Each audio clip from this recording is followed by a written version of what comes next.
আসসালামু আলাইকুম, ডাক্তার নাজমুল হাসান বলছিলাম। আপনাদের সাথে পরিচয় করায় দিচ্ছি মনির ভাইকে। মনির ভাইয়ের সাথে তো আপনারা আগেও হয়তো আমার কথা হয়েছে, আপনারা দেখেছেন। তো মনির ভাই 2 মাস আগে এবার এলেন পায়ের ইনফেকশন নিয়ে, অপারেশন করলাম, ড্রেসিং করলাম।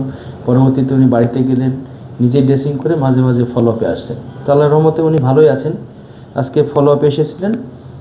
তো এই 2 মাসে উনি নিজে রিকভারি করলেন। হয়তো এই যাত্রাটা আরও লম্বা হতে পারতো যদি উনি সময় মতো না আসতেন।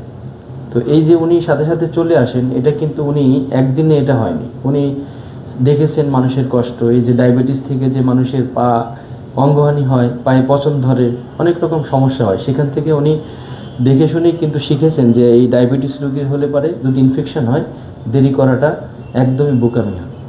এই জন্য মনির ভাইকে ধন্যবাদ। তো আপনার মতো যারা ডায়াবেটিক পেশেন্ট আছে, তো তাদের উদ্দেশ্যে আপনি কিছু বলতে চান? তারা নিজের যত্নটা কিভাবে নেবে, কি করবে? তাদের উদ্দেশ্যে একটাই বলা, পাওয়ার যত্ন নেন। আর ডাক্তার দেখে শুনে দেবেন। ভালো ডাক্তার ছাড়া আমাদের গ্রামে, আমার বাড়ি হোমনা থানা, কুমিল্লা ডিস্ট্রিক্ট। আমি আমাদের হোমনা গেছিলাম, পল্লী ডাক্তারের বলা, ডাক্তার বলছে আমার 21টা ইঞ্জেকশন দিতে হবে। তখন আমার ওয়াইফ, আমি 2023 সালে মনে হয় সারের দিয়া অপারেশন করাইছিলাম। অন্য পায়ের 2023 সালের আগে আপনার আল্লাহ দিলে আমার সৌদি আরব বলছিল পাওয়ার 3টে আঙ্গুল কাটতে নেওয়ার জন্য। তখন আমি ডাক্তারের সাথে গারামানি করে ঝগড়া করে বাড়ি বলছি না, আঙ্গুল বলামু কেন। এরপরে আমাদের উন্নতে আনোয়ার খান মডেলের ডাক্তার দিয়ে করাইছিলাম, করছে না আমার পাও শুকায় না। পরে কেমনে কেমনে আমার এক সম্বন্ধী সিলেটের এই সারের দিয়া অপারেশন করাইয়া আমার সম্বন্ধী ভালো হয়েছে।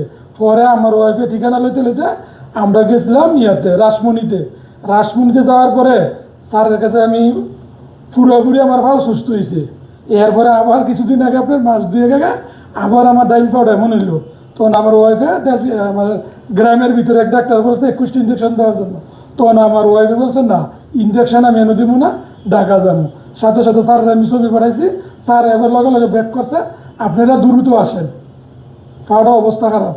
পরে আসার পরে তো আল্লাহ দিলে এখন বর্তমান আমি মোটামুটি পুরো সাকসেসফুল স্যারের দিয়া। স্যারের জন্য দোয়া করি, স্যারের যে আল্লাহ দীর্ঘজীবী বানায়। আর আমার কথা হলো, এলাকার ভিতরে গ্রাম্য ডাক্তার যায় কিনু লাভ নাই। স্যার বিললেন, এই স্যার বিললেন না, আরও স্যার আছে যারে ভালো হবে তারই দিয়ে করবেন। তো মানে একটা পাওয়ার যে যত্ন নেই স্যারে, কিনু সিস্টার দিয়ে নাচ দিয়ে ড্রেসিং করে না, উনি নিজের হাতে ড্রেসিং করে। আর আমরা যে স্যার ডাকি না, বাই ডাকলেও উনি খুশি হয়। তাইলে আমাদের এমন ডাক্তারেরই দরকার।